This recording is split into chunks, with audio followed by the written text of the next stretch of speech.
Hello friends, welcome to Storytime with Elsa. Today we're going to be reading Pinkalicious Tickled Pink.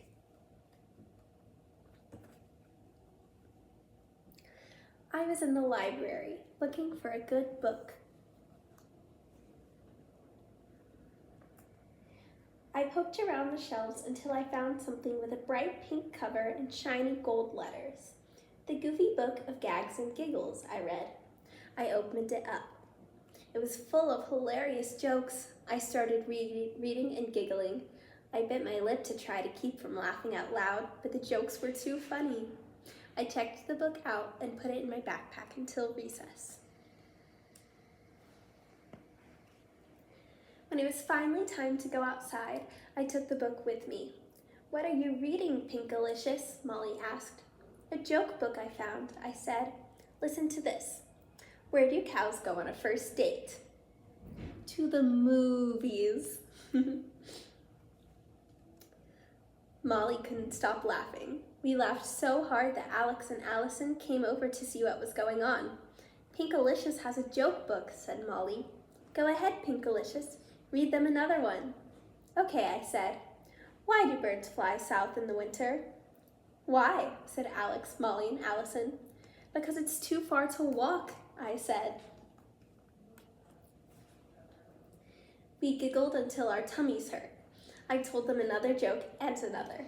Soon everyone was listening to us. "Pinkalicious, you're hilarious," one kid said, laughing. "No, she's not," said Tiffany, who was listening the whole time. "Anyone can be funny if they're reading from a book.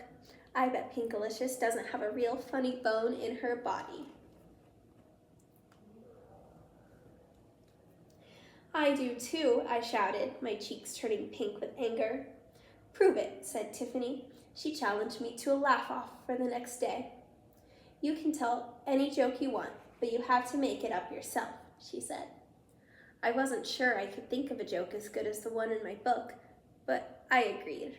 Anyone was watching. What else could I do?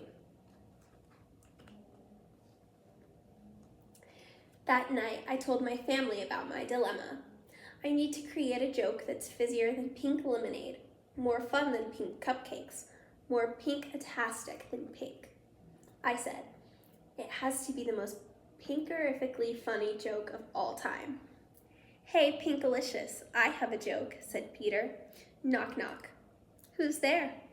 "Pinky, stinky underwear."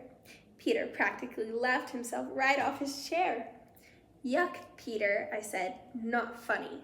Not funny at all." I paced and pouted and panicked. I had to remind myself to calm down. "Think pink," I said, "and the answer will follow."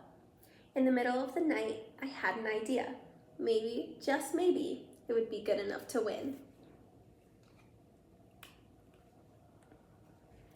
The next morning, I had trouble swallowing my cereal.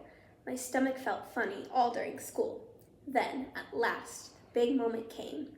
"It's time for the laugh-off," yelled Alex. "First up is Tiffany." Tiffany strutted up to the jungle gym. "What's black and white and red all over?" she said. "An embarrassed zebra," someone said. "No," Tiffany said. "A sunburned skunk?" "No." "What?" "A penguin who ate all the pink cupcakes." Everybody laughed. I was going to lose big time. I was next, and I was worried. My joke had seemed funny in the middle of the night, but it didn't seem all that funny now. What if nobody gets it? What if nobody laughs? I thought. "What's the matter, Pinkalicious?" yelled Tiffany. "Can't you be funny without your book?" I walked over to the jungle gym. I looked at all the kids looking at me. My mouth felt dry. I swallowed. Oh well, I thought. Even if my joke isn't the best, at least everybody will know it's my own. "What's even funnier than being tickled?" I said. "Being tickled pink," I cried.